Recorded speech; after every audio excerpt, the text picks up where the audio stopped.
We'll busy ecology garden. We'll busy ecology garden. Yeah, just checking it's working.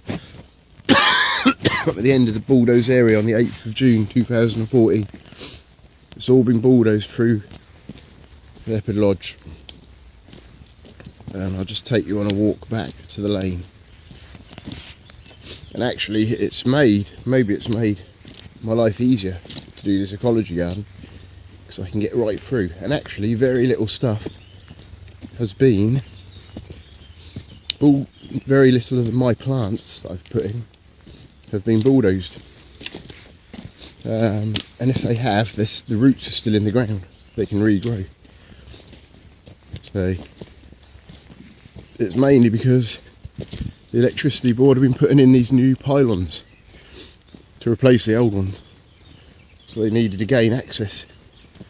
There's quite a lot of devastation there. Yeah, the new pylon, and we're just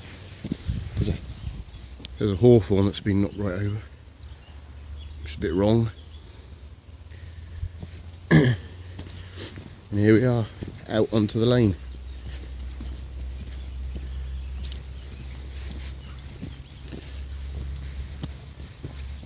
There's the lane.